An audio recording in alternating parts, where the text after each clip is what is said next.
Muy buenas tardes, hermanos. Muy contento de poder compartir de la palabra. Han sido días de experimentar muchos sentimientos, lo cual es saludable. De hecho, creo que el sentir es una de las cosas o una de las facultades que Dios da al ser humano, porque nos hace a su imagen y semejanza. Si te das cuenta, en la palabra de Dios está llena de sentimientos de Dios hacia el hombre. Nos manifiesta su cariño, nos manifiesta su alegría, nos manifiesta su dolor, nos manifiesta el peso que le da cuando las cosas no marchan bien, nos manifiesta su fascinación. Y parte de la hechura que nosotros podamos tener a su imagen y semejanza es eso, que podemos sentir. Y evidentemente, pues por las decisiones que estamos tomando como familia, las decisiones que Marcia y yo hemos tomado, pues evidentemente ha sido tiempos de mucho sentimiento, ¿no?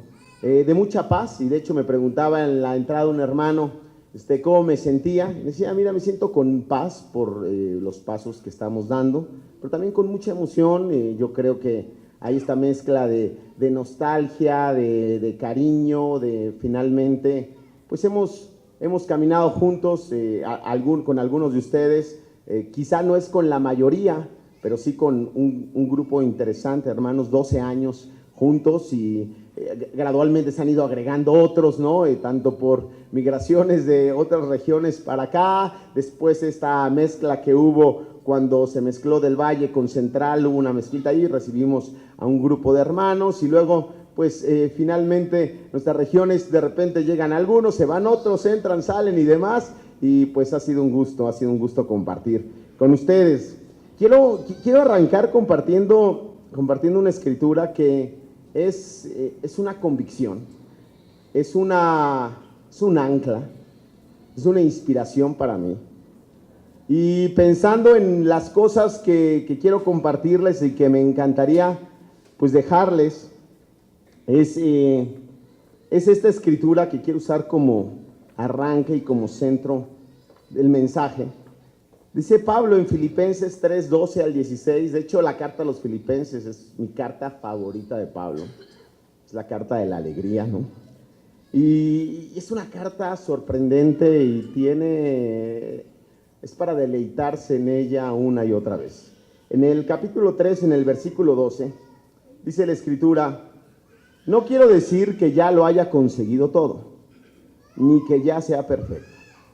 Pero sigo adelante con la esperanza de alcanzarlo, pues que Cristo me alcanzó primero.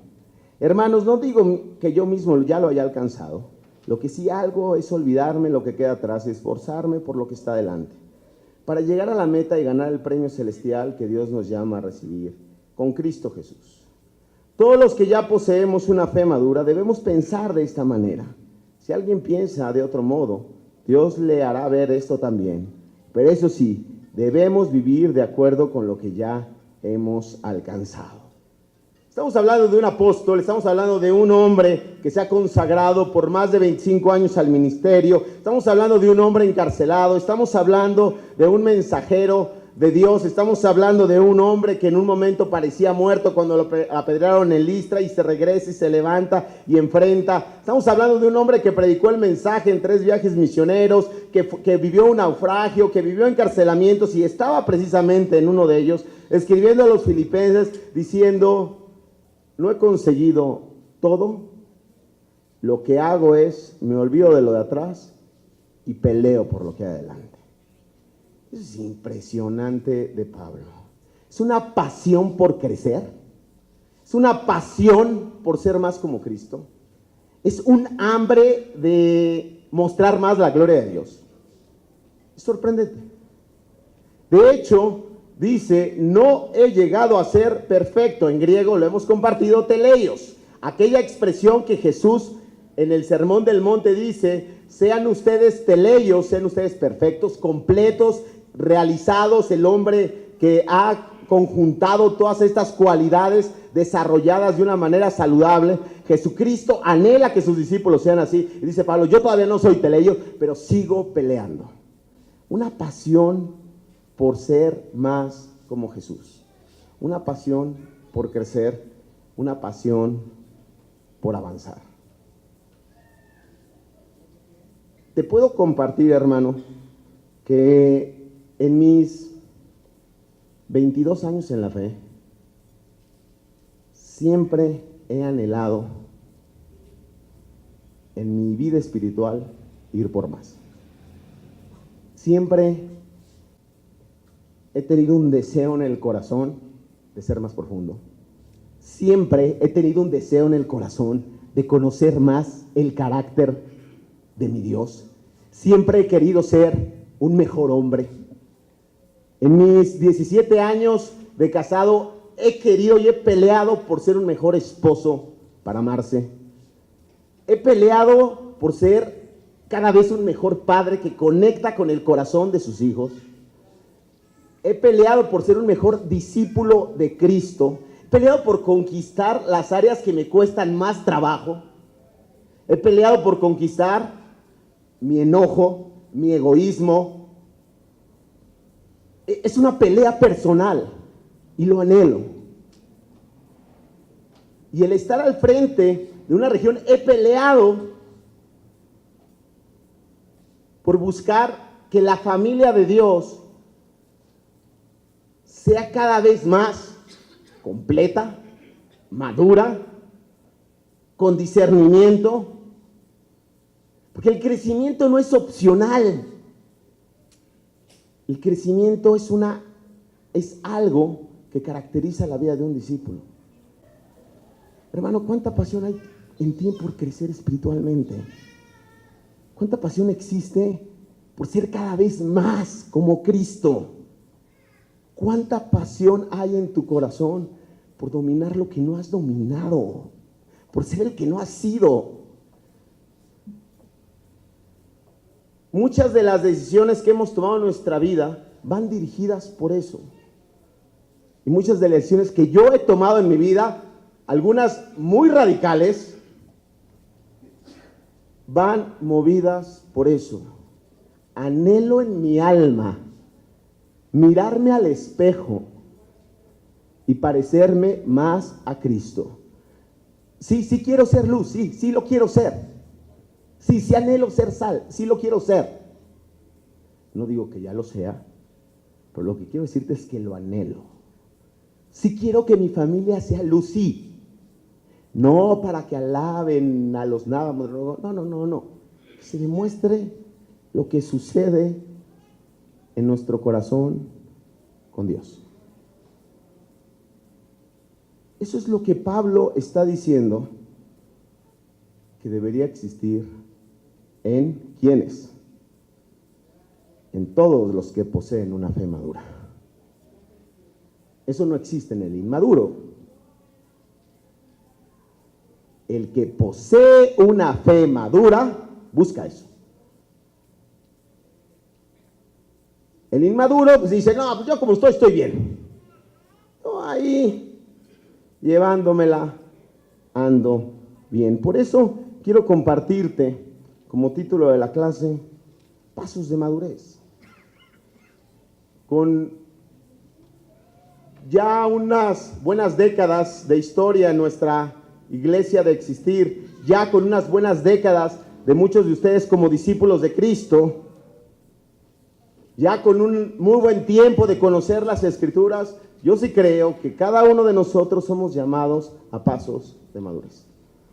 Cada uno de nosotros somos llamados a crecer y a ser maduros. En Hebreos 5, versículo 11, en la versión internacional dice la Escritura, el autor de Hebreos, sobre este tema tenemos mucho que decir, aunque es difícil de explicarlo, porque a ustedes les entra por un oído y les sale por el otro.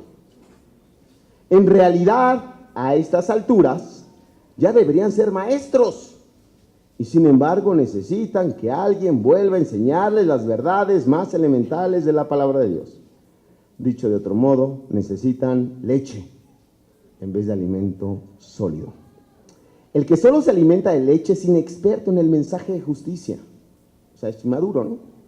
Es como un niño de pecho.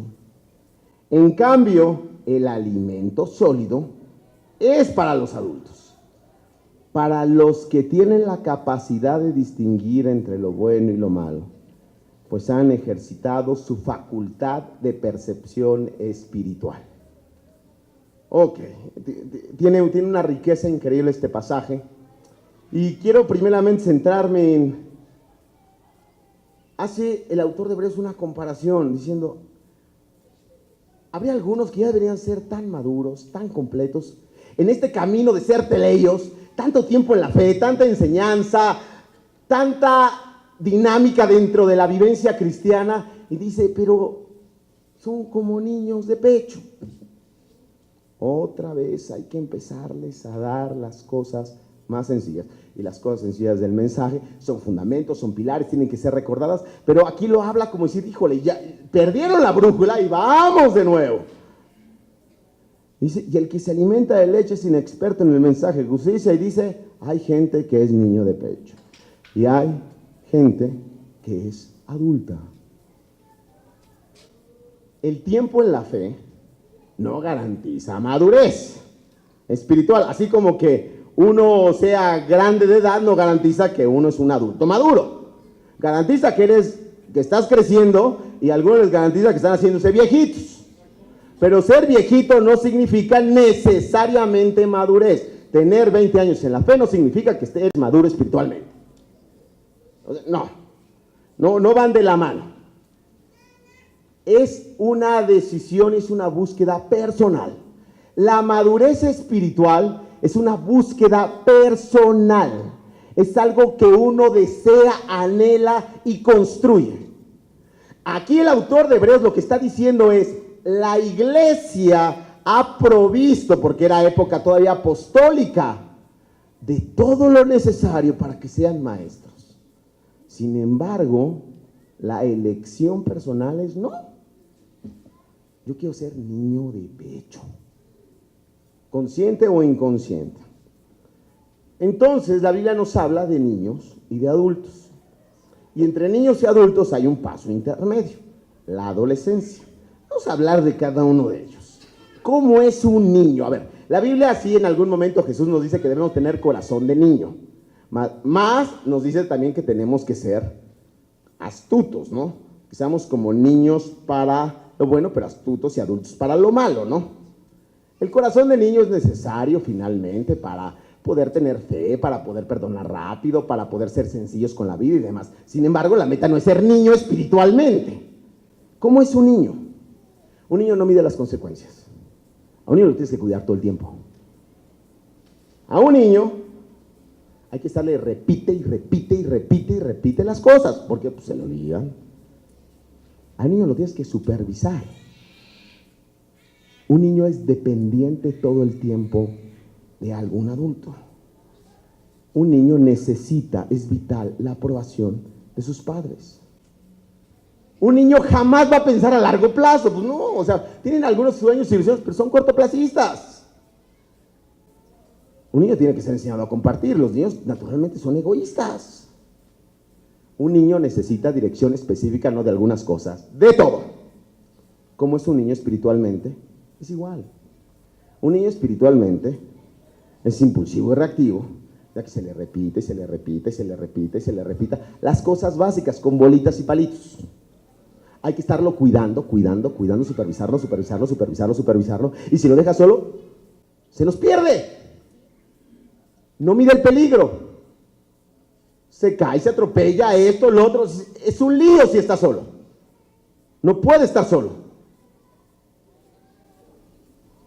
Y no piensa a largo plazo. ¿Cómo es un adolescente? El adolescente tiene una indefinición. De hecho, en la Santa Cena, sí, Josué nos compartía, ¿no? ¿Dónde estás, no? Finalmente también esta expresión de Dios significa ¿cómo estás? Puede ser traducida de las dos maneras, ¿no? No sé. ¿Dónde estás? ¿Quién eres? ¿Cómo? No lo sé. La adolescencia es un proceso de indefinición. No sé qué soy, no sé qué quiero y demás. También hay adolescentes espirituales. No sé realmente qué soy. Bueno, sí soy discípulo, sí estoy aquí en la membresía, pero no sé ni qué quiero, no sé ni dónde servir. Estoy hecho bolas. Algunas escrituras ya no las comprendo, me hago bola, les doy vueltas, me confundo más, ya por eso mejor ni la leo, que alguien me la explique, y luego si me explica ni la entiendo, y cuestiono y demás. El adolescente cuestiona la autoridad, y cuestiona la autoridad de todo, y entonces el adolescente espiritual va a cuestionar la autoridad de Dios, va a cuestionar la autoridad de las escrituras, va a cuestionar todo.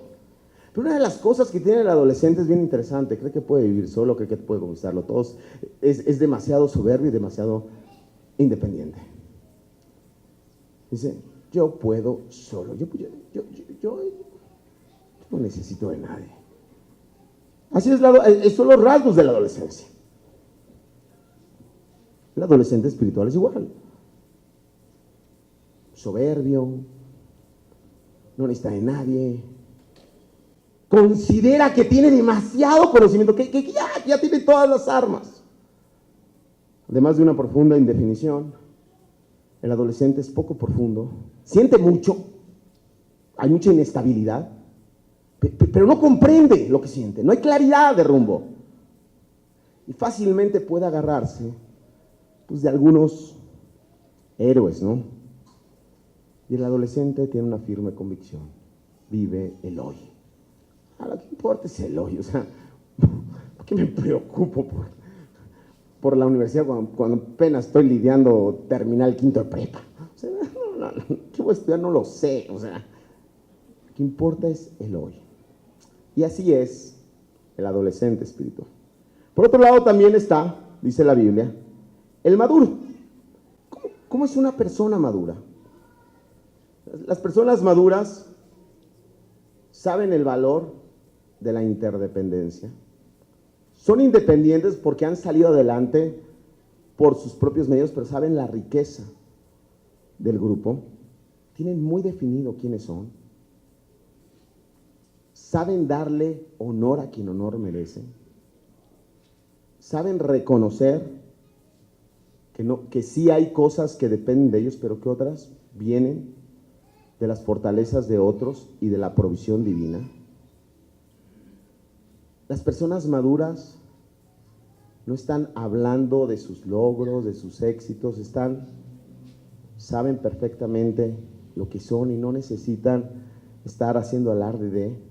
Siempre tienen una visión a largo plazo, saben escuchar, son prudentes, tienen sus límites muy bien establecidos, tienen muy buen discernimiento, tienen mucha claridad de sus prioridades. Así es el adulto espiritual. Una persona que tiene sus anclas firmes en Cristo, que tiene una convicción personal de vivir la vida cristiana, que sabe el valor del mensaje y por eso lo comparte, que entiende la riqueza de las Escrituras y por eso se mete en ellas a profundidad, que sabe de su necesidad espiritual y por eso ora cada vez de una manera más fervorosa, que sabe de la riqueza de la relación intergeneracional y por eso se nutre de mayores, de iguales, de menores, de todo, y absorbe todo lo que hay alrededor.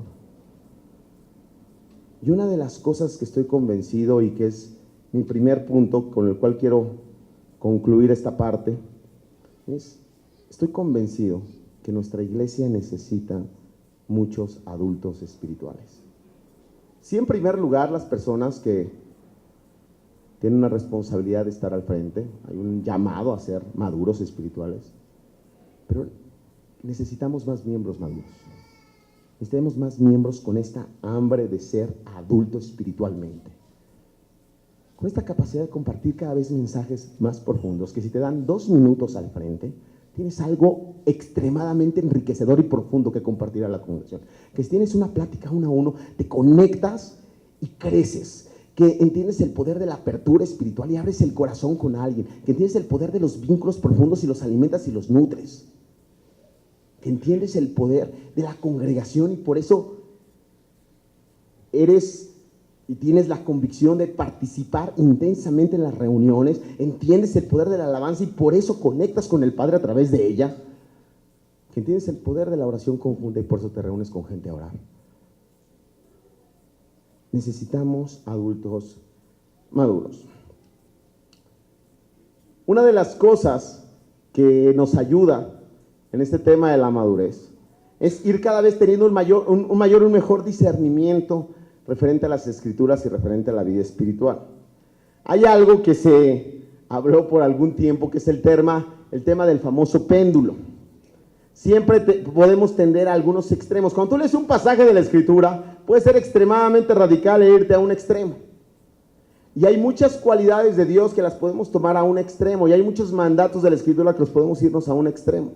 Y podemos encontrar la contraparte en algún otro principio de la Escritura e irnos al otro extremo. La madurez espiritual y el discernimiento viene cuando uno sabe mirar la Escritura de una manera completa, sabe que si dice esto la Escritura es porque tiene su certeza, su validez, y si dice otra cosa que pareciera a lo mejor hasta contraria, también tiene su peso y su validez, y uno encuentra la armonía en los dos pasajes. Y uno tiene que aprender a balancear el péndulo. Vamos a poner algunos ejemplos. En algún tiempo en nuestra iglesia hubo una confrontación constante e intensa.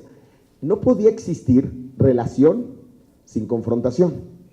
Si pasabas media hora con alguien, hubo reto, hubo confrontación, le dijiste lo que veías, no había conversación sin reto. Y era intensa, y te gustara o no te gustara, la tenías que aguantar. ¿Por qué? Porque estábamos para moldearnos. El extremo es, vamos a platicar, vamos a llevarla tranquilos, y que te rete el Espíritu Santo. Y si hay cosas que necesitas cambiar, hermano, ora. No me voy a meter en esos rollos. Veo necesidades en ti, pero ¿para qué te las digo? Que alguien te las haga saber, que tu esposa te las diga, que tu amigo te la diga, que alguien te la diga. Y entonces se convierte de repente en dinámicas de tolerancia absoluta. Son dos extremos. Uno es confrontación intensa todo el tiempo. El otro es no me meto con nadie y que nadie se meta conmigo. Aunque nos damos perfectamente cuenta de las necesidades de cada uno. ¿Cuál es el correcto? El correcto no está en ninguno de los dos. No podemos estar desafiando todo el tiempo. Si mi esposa me desafiara todos los días, bueno, o sea, yo diría ya, un respirito, ¿no? O sea, te pago unas vacaciones un mes, ¿no? O sea, ¿cómo le hacemos? Pero tampoco puedo vivir en una casa donde haya tolerancia absoluta. Y bueno, tengo una esposa que eso no es su convicción jamás, ¿no? Entonces, pero ¿cuál es el punto? El punto tiene que haber una confrontación amorosa, oportuna y apropiada. O sea, nuestras relaciones sí tiene que haber esta amonestación, este llamado a ser como Cristo, este discipulado con amor. No puede ser en todo momento, pero sí hay momentos adecuados, oportunos y apropiados. Otro ejemplo. Todas las conversaciones tienen que ser profundas y espirituales todo el tiempo, todo el tiempo. No puedes hablar del trabajo, no puedes hablar de fútbol, no. Tenemos que hablar del corazón. Tenemos que abrirlo todo el tiempo. Tenemos que hablar de Dios todo el tiempo. Tu escritura favorita, lo que leíste esta mañana, lo que vas a leer mañana, lo que aprendiste de la clase, enséñame tus notas. O sea, si llegamos a tener esa dinámica en la iglesia, fue práctica de la iglesia. El otro extremo es conversaciones superficiales todo el tiempo. Ya no preguntar nada. Y no por control, por esta búsqueda de alimentarnos y nutrirnos espiritualmente. ¿Cómo andas con Dios? ¿Cómo va tu fe? ¿Cómo te sientes con los desafíos morales en tu trabajo? ¿Cómo va tu noviazgo? ¿Cómo te sientes con tu rectitud? ¿Cómo te sientes de que lleva mucho tiempo y no te involucras en una conversión?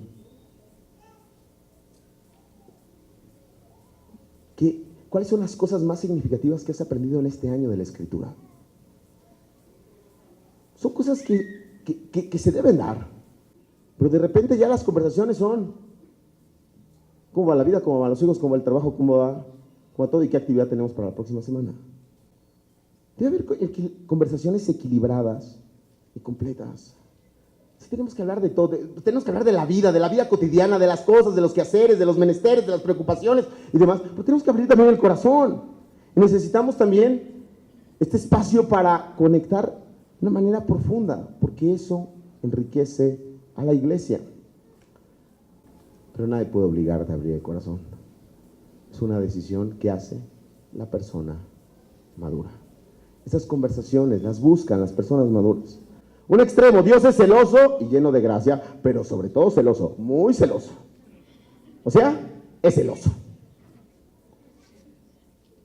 Cuidadito y lo hagas enojar. Y el otro lado, Dios es lleno de gracia y no importa cómo viva, su gracia me cubre. A ver, ¿la Biblia dice que Dios es celoso? Sí. ¿Y la Biblia dice que Dios es lleno de gracia? Sí. Pero finalmente uno debe saber que cualquiera de los dos extremos es dañino para la fe y para la construcción espiritual. La gracia de Dios nos hace sentir seguros para vivir con rectitud, si hay un celo de Dios, pero que no nos debe atormentar, sino su gracia debe ser tan suficiente para nuestro corazón para ponernos seguridad, gratitud, y entonces vivo con rectitud. También teniendo un nivel de reverencia y de respeto hacia Él, entendiendo, es el Señor, es el Dios poderoso. Otro ejemplo, dependencia absoluta de los demás. Dependencia de mi discipulador, dependencia de que alguien me busque, dependencia de la iglesia, dependencia de todos. El otro extremo, independencia absoluta. Yo solo, yo en mi vida, yo en mi fe, yo en mi esto, yo en mi otro. Y aun cuando tu fe es muy personal y cada uno define el nivel de su fe, sabemos la riqueza de la interdependencia. ¿Qué es la interdependencia? Dos personas que tienen una fe sólida, independiente, que se unen y dicen, nos podemos enriquecer más tú y yo, hermano. Un grupo de solteros que tienen una fe, cada uno individual, sólida, dicen, juntémonos y hagamos interdependencia porque vamos a ser más fuertes en familia. Un grupo de Noemís, que cada una de ellas ha construido su fe a base de oración y escrituras y demás, que se reúnen y que dicen, juntas somos más poderosas. Y un grupo de parejas que dicen, en nuestro hogar hay oración, en nuestro hogar hay escrituras, en nuestro hogar hay devoción, en nuestro hogar hay fortaleza. Tenemos una fe sólida en el hogar, pero nos vamos a unir a otros matrimonios para ser más sólidos en nuestra fe. Finalmente, otro extremo. No, tengo dos más. Pido consejo para todas mis decisiones, hasta para si me tengo que venir en taxi o en metro. No necesito consejo de nadie, es el otro extremo. Y el punto maduro es, valoro los puntos de vista de otros para una mejor toma de mis decisiones. Y el último, si no voy a una reunión estoy mal con Dios. Bueno, y si son 3 seguidas, ya mi asistencia, mi participación en la membresía está en duda. El otro extremo, pues Dios está en todos lados, así es que no es necesario ir a la iglesia. Punto es, soy parte de una familia, la congregación me nutre y es diseño divino. Por eso peleo por estar, por eso quiero estar ahí, quiero participar de la familia espiritual. No se le ocurrió a un hombre, se le ocurrió a Cristo y entonces participo de ella. Cuando leímos la escritura de Hebreos, la siguiente parte, fíjate lo que decía. En cambio, el alimento sólido es para los adultos, para que los que tienen la capacidad, fíjate en esto, de distinguir entre lo bueno y lo malo, pues han ejercitado su facultad de percepción espiritual. ¡Wow! Yo quiero eso en mi vida, yo lo quiero. Yo quiero ejercitar mi facultad de percepción espiritual. Quiero tener la capacidad de distinguir entre lo bueno y lo malo. Yo lo quiero, yo lo anhelo, yo lo quiero pelear, yo lo oro, yo lo busco y deseo tenerlo en mi vida. Yo no sé tú, pero yo lo deseo. No me gusta ser un péndulo, no me gusta ir de allá para acá. Anhelo tener discernimiento espiritual. Anhelo, porque la Biblia me dice que yo lo puedo desarrollar. Eso es madurez espiritual. Un día bien comprometido, un día ni me ven en 6 meses. Hay hermanos que viven así. Un día bien radical, un día desinteresado. O sea, extremos completos, vaivenes completos. No, anhelar ser adulto y tener la facultad de la percepción espiritual. Eso es madurez y eso debemos aspirar. Hermano, lo necesitamos en la iglesia. Necesitamos más discípulos que ejerciten su facultad de percepción espiritual. Lo necesitamos para nuestra consejería, lo necesitamos para nuestras relaciones cercanas, lo necesitamos para ayudarnos a crecer, lo necesitamos para elegir las mejores cosas, lo necesitamos y lo podemos conseguir. Por lo tanto, mi conclusión 12 es: la iglesia necesita discípulos con discernimiento. Necesitamos urgentemente discípulos con mayor discernimiento espiritual. Necesitas desarrollar discernimiento espiritual. Lo puedes conseguir y finalmente es algo que Dios pone al alcance de nosotros. Y mi tercer punto arranca en Génesis 1, versículo 27. Esa no te la proyecté, entonces vamos a la escritura. Leemos: cuando Dios creó al hombre, lo creó a su imagen, varón y mujer los creó, les dio su bendición: tengan muchos y muchos hijos, llenen el mundo y gobiernenlo, dominen a los peces y a las aves y a todos los animales que se arrastran. Después les dijo: miren, a ustedes les doy todas las plantas de la tierra que producen semilla y todos los árboles que dan fruto. Todo eso les servirá de alimento, pero los animales salvajes, a los que se arrastran por el suelo y a las aves, les doy la hierba como alimento. Vemos en la escritura, y bueno, vamos a leer antes de que te cuente qué vemos en la escritura, capítulo 2, versículo 15, más adelante. Dice: cuando Dios puso al hombre en el jardín del Edén para que lo cultivara y lo cuidara, le dio esta orden: puedes comer del fruto de todos los árboles del jardín, menos del árbol del bien y del mal. No comas de ese árbol, porque si lo comes, ciertamente morirás. El jardín del Edén no traía un manual de instrucciones que decía: si comes mucha papaya te va a dar chorrillo, si agarras y comes comes de estas semillas te pueden caer mal, si agarras esas plantas ni las pruebes. ¿Por qué? Porque te va a escaldar la lengua. No, el jardín del Edén no venía con un manual detallado de qué hacer y qué no hacer. Solamente había instrucciones muy básicas: llena el mundo, domínalo, multiplícalo, te di comida y nada más no comas de este árbol, se acabó. Todo lo demás investígalo tú. ¿Y cómo se hace un calzado, Dios? ¿Y cómo? Investígalo tú. ¿Y dónde voy a vivir? ¿Y la lluvia dónde me protejo, Dios? Investígalo, averígualo y hazlo. Pues, ¿sabes qué? Eso es increíble. Que no había un manual detallado de qué hacer y qué no hacer. Era: sé libre, elige y demás. ¿Cuántas horas debo dormir? Y si me lleno de manzanas en la noche, voy a engordar porque es fructuosa y entonces la fructuosa se transforma en... No había nada. Vive, elige, descubre. Solamente había principios muy básicos de: esto no, este árbol no. Yo soy tu creador, gobierna el mundo. Decide y sé responsable de tus decisiones. Desde el inicio, Dios facultó al hombre para elegir, para ejercer el don máximo, que es el libre albedrío. Y para que cada uno eligiera qué hacer. Y si el Adán decidió construir una casota arriba de un árbol porque le daban miedo las chinches que había debajo, era su elección. Y si sus hijos, y uno quiso ser cazador, Caín, y el otro quiso ser agricultor, Abel, fue su elección. Y Dios no juzgó su elección, Dios juzgó sus corazones. Y si uno se quiso ir a vivir lejos y el otro cerca, fue su elección. Y Dios no les dio un manual detallado de qué hacer, qué no hacer, dónde caminar, no cruces esto, no cruces aquello. O sea, solo les dio la instrucción del árbol, punto. Todo lo demás fue un descubrimiento y fue completamente deliberado para decir: aprende a elegir y sea responsable de tus elecciones. Pero no solo fue con Adán, también fue así con el pueblo en Deuteronomio 30, aun cuando les da todo un detalle muy específico de cómo va a ser la vida. En Deuteronomio capítulo 30 ya les había dado toda la ley, que sí es más detallada que solamente lo del árbol. Les había dado una ley moral, una ley social, una ley política, una ley religiosa, porque les había dado absolutamente todo, ¿no?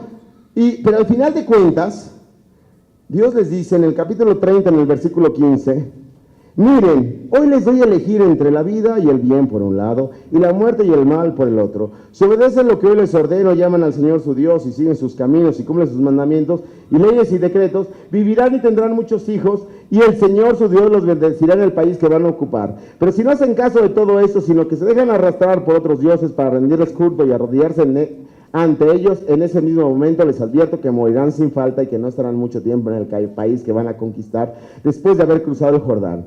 Este día pongo al cielo y la tierra por testigos contra ustedes, de que les he dado a elegir entre la vida y la muerte, y entre la bendición y la maldición. Escojan pues la vida, pues para que vivan ustedes y sus descendientes. Amen al Señor su Dios, obedézcanlo y seanle fieles, porque de ello depende la vida de ustedes y el que vivan muchos años en el país que el Señor juró dar a Abraham, Isaac y Jacob, antepasado de ustedes. Dios, aun cuando dio una ley muy estricta a su pueblo elegido, a quien había sacado de Egipto, y se lo dio a través de Moisés, les dijo: señores, ustedes eligen, ahí está mi ley, pero no los voy a obligar a decidir. Ustedes eligen entre el bien y el mal.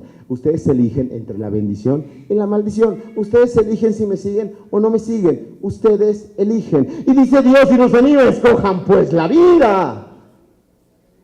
Dios anima a su pueblo a elegir la vida, pero al final de cuentas cada uno elige. Eso es increíble de Dios, porque Dios manda a su Hijo, en nuestro caso, para ser finalmente la cabeza de su iglesia, da instrucción, pero cada uno elige. Dios nos invita a tener fe, pero cada uno elige. Dios forma su iglesia y cada uno elige si es miembro o no. Dios nos invita a servir y cada uno elige si sirve o es un egoísta. Dios nos invita a un compromiso alto y cada uno elige si es un tibio o si es alguien esporádico o si es alguien comprometido. Dios nos invita a invertirnos en los demás y cada uno elige si se cierra y solamente vive solo, aislado en su mundo, o si se invierte en otras personas. Cada uno elige. Y tú y yo elegimos. Hermano, tú eres lo que has elegido. Tienes la fe que has elegido. Tienes la vida cristiana que tú has elegido. Tienes el matrimonio que tú has elegido. Tienes las convicciones que tú has elegido. Eres lo que tú has decidido ser. Eres tan buen cristiano como tú lo has elegido. Estás tan vivo por dentro como tú lo has elegido. Y el Espíritu Santo ha dado el fruto en ti que tú has elegido. Somos lo que hemos elegido. Hermano, lo que ves aquí soy lo que yo he elegido, con mis aciertos y mis errores, con mis vacíos y con mis fortalezas. Lo que yo he decidido caminar son mis elecciones. Yo he decidido ser quien yo he elegido ser. Y pagaré las consecuencias positivas y negativas de lo que yo decida. Pagaré las consecuencias positivas y negativas de donde yo lleve a mi familia. Pagaré las consecuencias. Y mis hijos vivirán las consecuencias de lo que yo elija, pero también los tuyos y también tu vida. Eres lo que has decidido ser. Dios nos da a elegir entre lo bueno y lo malo, entre la gloria y la sequía, entre la vida y la austeridad. Hermano, tú eliges quién eres. Y también déjame decirte algo.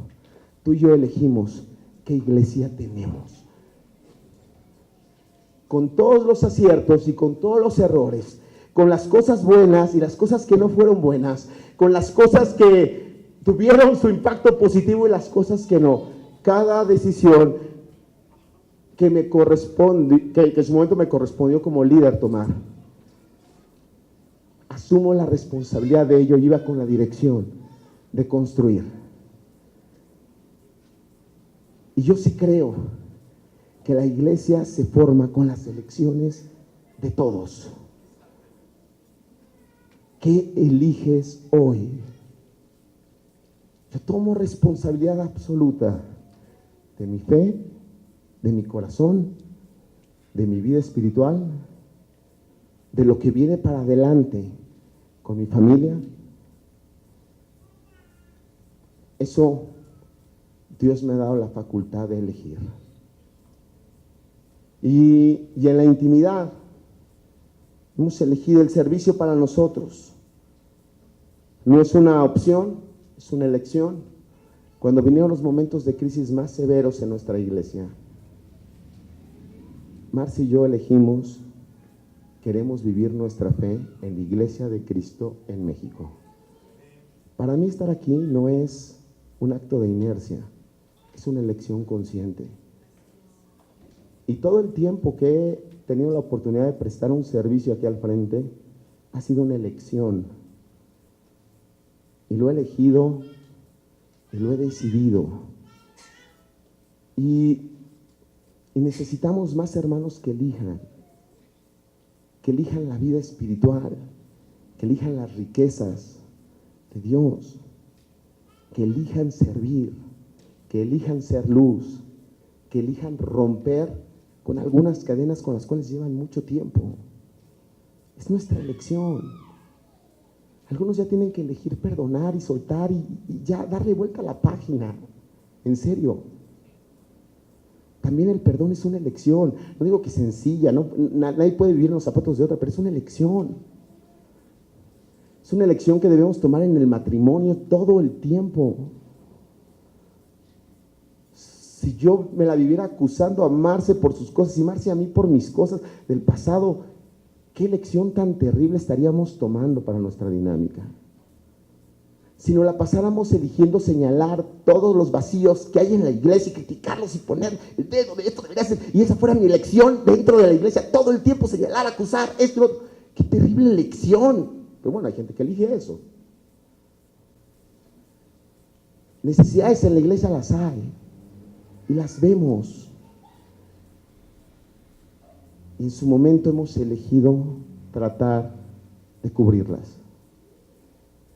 Hermano, necesitamos que tú también elijas tratar de cubrirlas. Necesitamos que elijas llevar tu vida espiritual a otro nivel. Los años de gloria espiritual jamás pueden estar en el pasado. Te prometo que mis años de gloria espiritual no van a estar en el pasado. No quiero decir que yo lo haya conseguido todo, ni que sea perfecto, pero sigo adelante con la esperanza de alcanzar.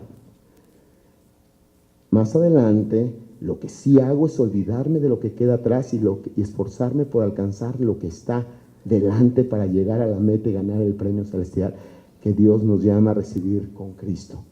Eso quiero para mi vida y eso quiero, hermano, sinceramente, para tu vida. Eso quiero para la vida de mis mejores amigos. Quiero que sus momentos de gloria estén por delante. Quiero que sus matrimonios, a mis amigos casados, sus momentos de gloria estén todavía por venir. Su gloria no está el día de su boda, es un momento memorable.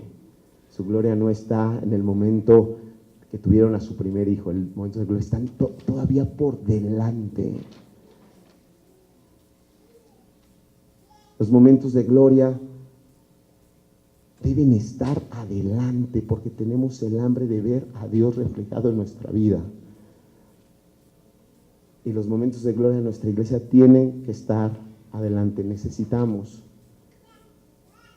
que cada vez más hermanos peleen por eso en su propia vida y en eso por la iglesia.